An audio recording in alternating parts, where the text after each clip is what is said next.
आप सभी बच्चों का मेरे चैनल पे बहुत बहुत स्वागत है। आप सभी के लिए एक नया वीडियो, एक नया कॉन्सेप्ट मैं आपके समक्ष लेके आया हूँ। आज हम पढ़ेंगे छत्तीसगढ़ ज्योग्राफी का महानदी और उसके सहायक नदियों पर कौन कौन से प्रोजेक्ट चल रहे हैं, कौन कौन सी परियोजना चल रहे हैं। छत्तीसगढ़ की नदी घाटी परियोजना के विषय पर हम यहाँ डिटेल में चर्चा करेंगे। आज हम देखेंगे कि महानदी और उसके सहायक नदियों पर कौन कौन सी घाटी परियोजनाएँ चल रही हैं। साथ ही साथ हम देखेंगे छत्तीसगढ़ में जो पन विद्युत परियोजना है, जल विद्युत परियोजना, हाइड्रो प्रोजेक्ट हैं, किन किन नदियों पर हम हाइड्रो प्रोजेक्ट चला रहे हैं और कितना विद्युत उत्पादन की क्षमता हमारा जल विद्युत से होता है, इसके विषय पर हम डिटेल पे यहाँ पे चर्चा करेंगे। जो डायग्राम के थ्रू मैं आपको बताने की कोशिश करूंगा। डेफिनेटली आज के बाद अगर एग्जाम में इससे संबंधित कोई भी क्वेश्चन आएंगे, आप इस डायग्राम को रट लीजिएगा, इस डायग्राम को देख लीजिएगा तो आपको समझने में आसानी होगा। साथ ही साथ पूरे डिटेल के साथ बताऊंगा, प्री हो या मेंस हो, आपको वो सारे कारगर होंगे आपके लिए। और किस तरीके से लिखा जाता है इसके विषय पे भी हम आगे में चर्चा करेंगे। चलिए पढ़ते हैं महानदी परियोजना के विषय पे। अब जब महानदी परियोजना के विषय में पढ़ते हैं तो उससे पहले मैं एक थोड़ा सा इतिहास बता देता हूं कि जो किस तरीके से ये हमारा जो परियोजनाएं चली छत्तीसगढ़ में, प्रथम परियोजना किस तरीके से इसके कार्यों में गतिशीलता आई, कैसे ये प्रोग्रेस हुआ, किस ब्रिटिश काल तब तक का क्या इतिहास रहा, इसके विषय पे हम यहाँ पे चर्चा करेंगे।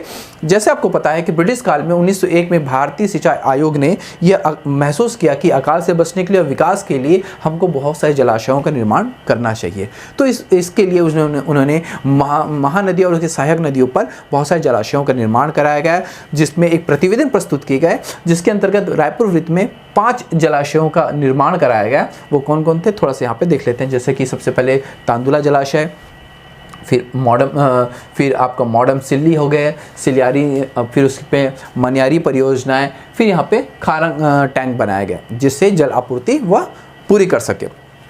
ठीक है, उसके बाद बहुत सारी परियोजनाएं चली। हाँ, उस परियोजना के विषय पे हम आगे में चर्चा करते हैं। देखते हैं कि महानदी परियोजना, जो महानदी परियोजना चलाई गई, आपको पता होगी कि जो महानदी परियोजना रूस के सहयोग से निर्मित ये सिंचाई की सबसे बड़ी और सबसे पुरानी परियोजना है।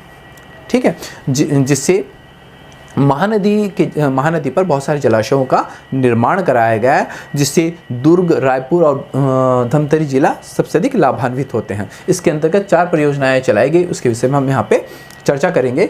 आप समझ लीजिए कि जो छत्तीसगढ़ राज्य के निर्माण के समय जो हमारी सृजित सिंचाई क्षमता थी वो 13.2 लाख हेक्टेयर थी, जो वर्तमान में 20.52 लाख हेक्टेयर है, जो कि कुल कितना 36% है, जिसमें सबसे अधिक सहयोग हमारे जलाशय और नहरों का है 52% और नलकूपों के द्वारा 29% सिंचाई की जाती है।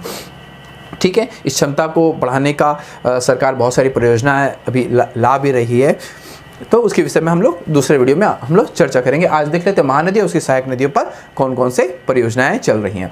तो महानदी परियोजना के अंतर्गत कौन कौन सी नदी परियोजनाएं चलाई गई उसके विषय पर हम डिटेल में चर्चा करते हैं। सबसे पहले हम पढ़ेंगे रुद्री बैराज या रुद्री पिकअप वेयर। जो रुद्री पिकअप वेयर है, इसका निर्माण 1912 से प्रारंभ हुआ और जल विभाग के अनुसार 1915 पर यह बांध निर्मित हो गया, बन गया था 1915, और 1993 में इसका विस्तार कर रुद्री बैराज किया गया। जीवन रेखा यह निम्न जिलों को सबसे अधिक लाभान्वित करती है। इन जिलों के लिए जीवन रेखा यह रुद्री बैराज कहलाती है। धमतरी, बालोद, रायपुर, बलौदा बाजार। आपको पता होगा, आप जाके देखिए, बहुत अच्छा ये पिकनिक स्पॉट भी है। जो रुद्री बैराज है वो ब्रिटिश तकनीकी और स्थापत्य कला का बेजोड़ नमूना है। कैसे बड़े बड़े पत्थरों को काट के चूना से जोड़ा गया, जो आज भी बहुत ही अपनी मजबूत स्थिति पे जरूर जाके वो देखिएगा। इतने संबंधित क्वेश्चन इसमें बनते हैं। और ये भी पूछता है छत्तीसगढ़ का प्रथम निर्मित बांध या छत्तीसगढ़ का सबसे पुराना बांध कौन सा है, तो आप क्या बताएंगे? रुद्री बैराज या रुद्री पिकअप वेयर है। यहाँ तक क्लियर हो गया आप लोगों को। उसके बाद पढ़ते हैं रविशंकर जलाशय। रविशंकर जलाशय के विषय पे थोड़ा सा हम लोग इतिहास के करेंगे। 1965 पे सर्वे कराया गया और 2 पहाड़ों के बीच पर ये गंगरेल डैम बनाने का निर्णय ले गया। तो 5 मई 1972 पर इंदिरा गांधी जी ने इसका एक प्रस्ताव पारित किया गया और इंदिरा गांधी जी ने उसका लोकार्पण किया, शिलान्यास किया। ठीक है, जो ये इसकी स्थापना 1979 में की गई। जो रविशंकर जलाशय रखा गया, एक्चुअली स्वतंत्रता सेनानी और अविभाजित जो मध्य प्रदेश के मुख्यमंत्री थे माननीय श्री रविशंकर जी, उनके नाम पर इनका नाम रविशंकर जलाशय रखा गया। इसकी जो न्यू बनाने का काम को जो रेडियो हजरत नाम की कंपनी था उनको दिया गया। उसके बाद सागर कंपनी और मित्तल एंड कंपनी के द्वारा विभिन्न कामों को कंप्लीट करके इस बांध का निर्माण कराया गया। ठीक है, जिसकी स्थापना 1979 की गई और इसकी लंबाई है 1830 30 मीटर इसकी लंबाई है, जो छत्तीसगढ़ का सबसे बड़ा और सबसे लंबा बांध कहलाता है। जो कौन सा है, रविशंकर जलाशय या गंगरेल बांध कहलाता है। ठीक है, यहाँ पे अच्छा इससे इसकी जलापूर्ति करता है किसको, भिलाई स्टील प्लांट को ये जलापूर्ति करता है। इसमें हाइड्रो प्रोजेक्ट चलाए जाते हैं, यानी गंगरेल बांध पर 2004 से 2.5 मेगावाट का 4 यूनिट लगा हुआ है। लगभग 10 मेगावाट का हाइड्रो प्रोजेक्ट जो जल विद्युत है वहाँ पे उत्पन्न किए जाते हैं। कहाँ पे, गंगरेल डैम पर उत्पन्न की जाती है। आपको पता होगा कि अगर पिकनिक स्पॉट, अभी गंगरेल डैम मिनी गोवा के नाम से भी बहुत प्रसिद्ध है, वहाँ वाटर स्पोर्ट वगैरह स्टार्ट हुआ था। तो आपको 1 जून 2018 से जो अहमदाबाद की इंटार्कटिका सी वर्ल्ड नाम की कंपनी है, उसने इसका प्रारंभ कराया है। ठीक है, एग्जाम में पूछ भी सकता है। और जैसे धार्मिक महत्व का, अगर इसकी धार्मिक महत्व को देखते हैं कि इसके एक छोर पर शक्ति माँ अंगारमोती माता का मंदिर है। काफ़ी लोग जाते हैं वहाँ पे, बिल्कुल आप भी जाके देखिए, बिल्कुल बहुत ही शक्तिपीठ है माँ अंगारमोती माता का। ठीक है, तो इस तरीके से हम लोगों ने रविशंकर जलाशय के विषय पे मोटा मोटी यहाँ पे मैंने सारा चीज़ आपको डिटेल में बता दिया है। ठीक है, कितने गेट हैं ये क्वेश्चन नहीं पूछता है ना, इस तरीके से क्वेश्चन नहीं बनते, जो बनना था क्वेश्चन संबंधित था उसने मैंने आपको उतना बता दिया है। चलिए आगे बढ़ते हैं। मॉडम सिल्ली जलाशय, जो मॉडम सिल्ली जलाशय है, मॉडम सिल्ली जलाशय 1914 से 1923 पे कंप्लीट हुआ। तो इसकी स्थापना प्रारंभ 14 में हो, 23 में कंप्लीट हुआ, 1923 में इसकी स्थापना है। ये एशिया का प्रथम और प्रदेश का प्रथम साइफन बांध है, जो साइफन तकनीक से बंधा हुआ है। 24 साइफन का, यहाँ गेट नहीं होते, साइफन होता है। एक्चुअली ये जो साइफन सिद्धांत होते हैं, साइफन सिद्धांत के तहत है ना ये कार्य करता है। तो इसको इसलिए एशिया का ये प्रथम साइफन बांध कहते हैं। इसमें गेट नहीं होते, साइफन लगा होता है। इसका निर्माण एलिफिस्टन द्वितीय ब्रिटिश तकनीक से बना हुआ बांध है। साइफन बांध आप जाके बिल्कुल देखिए, सिलियारी पे साइफन बांध जो एलिफिस्टन द्वितीय के द्वारा बनाया गया था, ब्रिटिश तकनीक से बनाया गया था, जो जिसका वर्तमान में हमारे जो मुख्यमंत्री हैं माननीय श्री भूपेश बघेल जी ने इनका नामकरण किया है, बाबू छोटेलाल श्रीवास्तव रखा है। ठीक है, तो ये एग्जाम में आपको ये पूछ सकता है। क्लियर यहाँ पे। तो इस तरीके से हमने रुद्री बैराज, रविशंकर जलाशय, मॉडम सिल्ली देख लिया है। इसके बाद देखते हैं कि दुधवा जलाशय।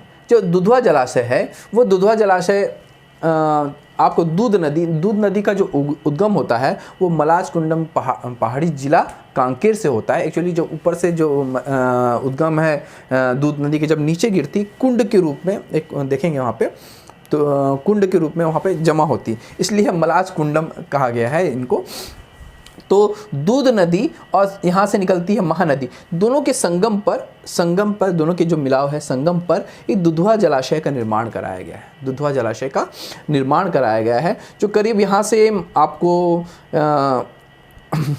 जैसे सिहावा से कम 21 किलोमीटर पड़ता है और कांकेर से 30 किलोमीटर की दूरी पर यह स्थित है यहाँ पे।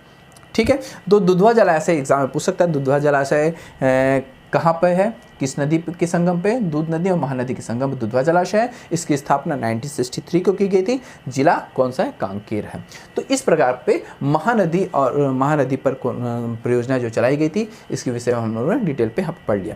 चलते हैं पढ़ेंगे पैरी नदी और उसकी सहायक नदी सोंढूर नदी पर कौन सी परियोजनाएं चल रही हैं। जो महानदी कॉम्प्लेक्स की स्थापना सन 1980-81 पे विश्व बैंक के सहयोग से किया गया था। इसके अगर 2 परियोजनाएं चलाई जा रही है, सोंढूर परियोजना और शिखासार परियोजना। जो सोंढूर परियोजना है वह सोंढूर नदी पर सोंढूर ग्राम में 1989 से जिला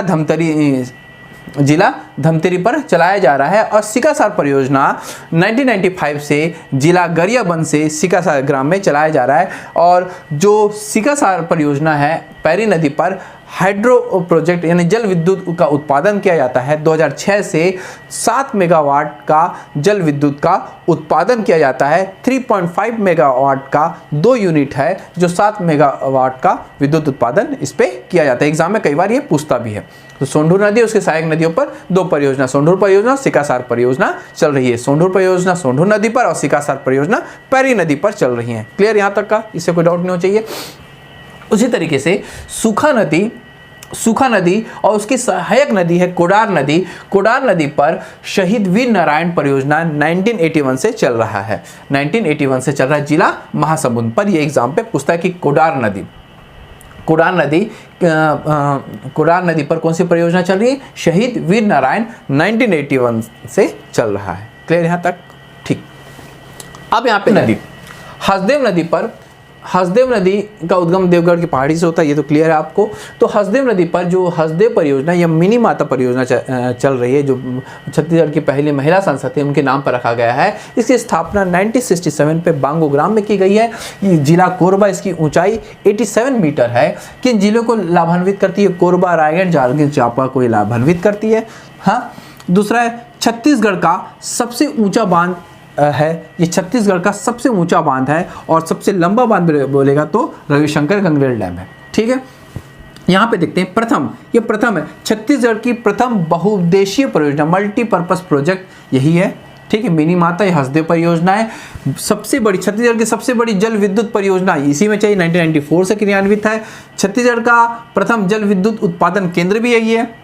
ठीक है, तो यहाँ पे माचाडोली में 40 मेगावाट का 3 यूनिट है, यानी 120 मेगावाट का जल विद्युत का उत्पादन किया जाता है और 0.85 का 2 यूनिट है, यानी 1.7 मेगावाट का यहाँ पे कोरबा पश्चिम से विद्युत उत्पादन किया जाता है। तो यहाँ देखेंगे जल आपूर्ति यह क्या करता है, इनसे NTPC Balco south east coalfield limited company को यह जल आपूर्ति भी ये करता है। और साथ ही साथ कोरबा में जितने भी आपको इंडस्ट्री देखेंगे तो यहाँ से ही पानी का वहाँ पे जल आपूर्ति किया जाता है।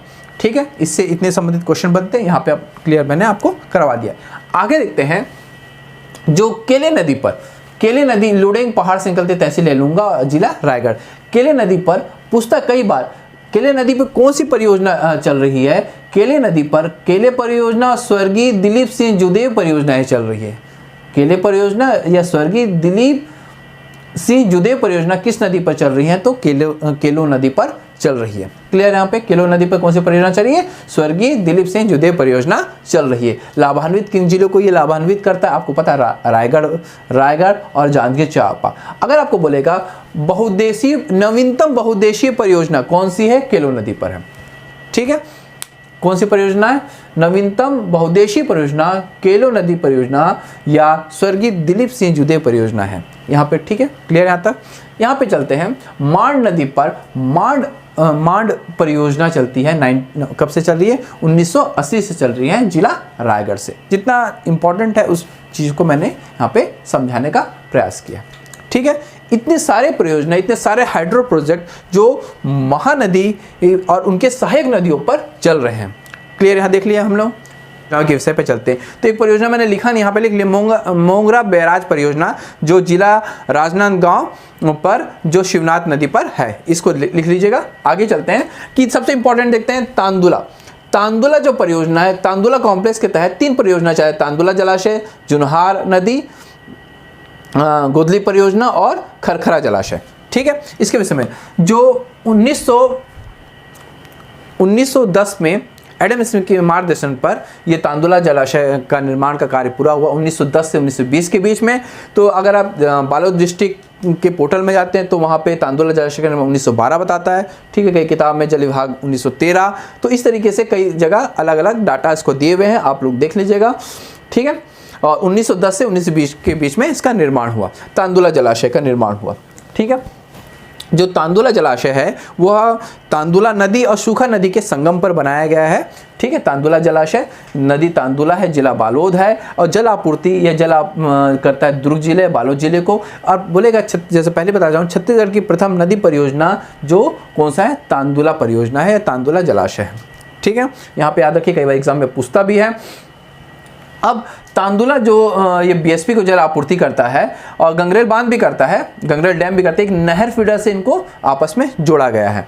ठीक है, क्लियर? यहाँ तक का 1956 में देखा गया कि जो तांदुला जलाशय का पानी है वो आपूर्ति को पूरा नहीं कर पा रहा है, तो एक नया परियोजना बना जो जुनहार नदी पर, जो तांदुला की सहायक नदी है, जुनहार नदी है, उस पर गोदली परियोजना चलाई गई जो 1956 को जिला बालोद पर। इंपॉर्टेंट है। और ये एक और पूछ सकता है, ये छत्तीसगढ़ का साइफन परियोजना थी, ये छत्तीसगढ़ की साइफन परियोजना थी, साइफन परियोजना थी। ठीक है, कौन सा? गोदली परियोजना, इसको लिख लीजिएगा। ठीक है, खरखरा जलाशय, खरखरा जलाशय का निर्माण 1967 पे किया गया। यह बालोद जिला पे है। ये पूर्णतः मिट्टी से निर्मित यह बांध है। ठीक है, क्लियर हो गया? जलाशय है। ठीक है, पूर्णतः निर्मित ये जलाशय एग्जाम में पूछता भी है, खरखरा जलाशय। यहाँ तक क्लियर हो गया। इसके बाद हम देखते हैं, थोड़ा सा आगे चलते हैं, मनियारी नदी। अब पता है मनियारी नदी 3 पहाड़ियों के बीच से होकर बहती है, वहीं होकर बहती है। वहीं पे खुड़िया परियोजना, खुड़िया या राजीव गांधी परियोजना जो 1924 से चालू होकर 1930 में कंप्लीट हुआ, जिला मुंगेली। एग्जाम में पूछ सकता है कि मनियारी नदी पर कौन सी परियोजना चल रही है, खुड़िया परियोजना या राजीव गांधी परियोजनाएं चल रही है। क्लियर यहाँ तक का? अब देखते हैं अरपा नदी। अरपा नदी पर कौन सी परियोजना चल रही है? अरपा नदी पर भैंसा झार परियोजना चल रही है, जिला बिलासपुर कोटा के समीप है, ग्राम भैंसा झार है। यहाँ तक क्लियर हो गया? ठीक है, इसकी जो सहायक नदी है खूटा घाट, आप जा भी सकते हैं, बहुत अच्छा पिकनिक स्पॉट है खूटा घाट परियोजना या संजय गांधी परियोजना जो 1920 से प्रारंभ हुआ था, 1931 पे कंप्लीट स्थापना 1931, जिला बिलासपुर रतनपुर, ठीक है, के समीप है। क्लियर हो गया? इस तरीके से हमने महानदी और उनके सहायक नदियों पर सारे प्रोजेक्ट के विषय पे यहाँ पे डिटेल में चर्चा किया है। ठीक है, थोड़ा सा एक ओवरऑल देख लेते हैं कि जो हाइड्रो प्रोजेक्ट था, बताने का इंपॉर्टेंट था, जल विद्युत क्षमता था, पन विद्युत था, वह कितना होता है। हसदेव बांगो से 40 मेगावाट का 3 यूनिट है, जिससे 120 मेगावाट का विद्युत का उत्पादन किया जाता है। हाइड्रो प्रोजेक्ट है सब सारे के सारे। गंगरेल से 10 मेगावाट 2.5 का 4, सिकासार से जो पैरी नदी पर है 7 मेगावाट 3.5 का 2, और कोरबा पश्चिम से 0.85 का 2 यूनिट है, जिससे 1.7 मेगावाट का जल विद्युत का उत्पादन किया जा सकता है। इस प्रकार छत्तीसगढ़ की विद्युत जो क्षमता है, उत्पादन क्षमता है, वह 138.70 मेगावाट है। यहाँ तक क्लियर हो गया? ठीक है, बहुत ही इजी तरीके से मैंने बताने का प्रयास किया है। अगर कोई भी डाउट हो तो ज़रूर कमेंट कीजिए। अगर मेरा वीडियो पसंद आता है, आपसे अनुरोध है कि बिल्कुल लाइक कीजिए, कमेंट कीजिए और मेरे चैनल को सब्सक्राइब कीजिए। मेरा वीडियो देखने के लिए आप सभी का बहुत बहुत धन्यवाद।